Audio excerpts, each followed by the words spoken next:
স্বাধীনতার সময় দেশ জ্বলছে আবেগে, কিন্তু রবীন্দ্রনাথ সতর্ক। তিনি বলেন, অন্ধ জাতীয়তাবাদ মানুষকে ছোট করে। এই কথাই তিনি সমালোচিত হন, ভুল বোঝা হন, কিন্তু তিনি নত হন না, কারণ তিনি জানতেন দেশের চেয়ে বড় মানুষ।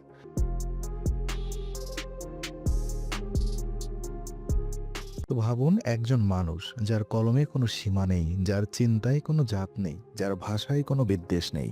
তিনি যুদ্ধ ঘোষণা করেন না, তিনি স্লোগান দেন না, তিনি শুধু মানুষকে মানুষ হতে শেখান। তবু একটি শতাব্দী এই মানুষকে ভুলতে পারেনি। তার নাম রবীন্দ্রনাথ ট্যাগর।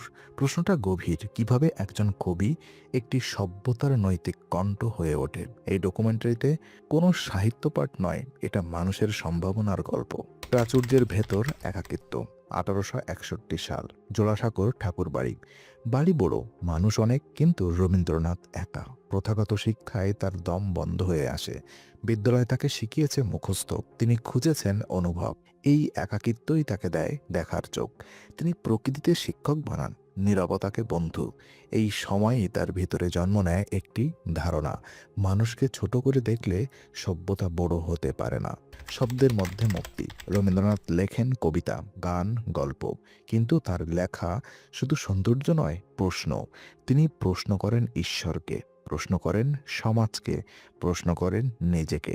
এই সাহস তাকে আলাদা করে। তিনি বুঝেছিলেন শিল্পের কাজ আরাম দেওয়া নয়, জাগিয়ে তোলা। স্বাধীনতার সময় দেশ জ্বলছে আবেগে, কিন্তু রবীন্দ্রনাথ সতর্ক। তিনি বলেন, অন্ধ জাতীয়তাবাদ মানুষকে ছোট করে। এই কথাই তিনি সমালোচিত হন, ভুল বোঝা হন, কিন্তু তিনি নত হন না, কারণ তিনি জানতেন দেশের চেয়ে বড় মানুষ। তো শান্তিনিকেতন একটি দর্শন। শান্তিনিকেতন খোলা আকাশ, গাছের নিচে শিক্ষা।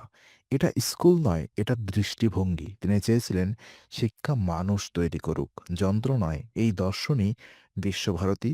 এখানেই বিশ্ব মানবের ধারণা প্রাতিষ্ঠানিক হয়। তো নোবেল এবং প্রত্যাখ্যান। 1913 নোবেল পুরস্কার। বিশ্ব তাকায়, কিন্তু তিনি মোহিত নন।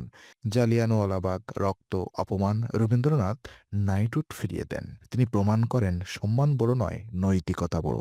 বিশ্ব মানবের দর্শন। রবীন্দ্রনাথ বিশ্বাস করতেন মানুষের পরিচয় তার জাতিতে নয়, তার মানবতায়। তিনি পূর্ব পশ্চিমকে সংলাপে বসান। তিনি যুদ্ধের বিরুদ্ধে, বিদ্বেষের বিরুদ্ধে।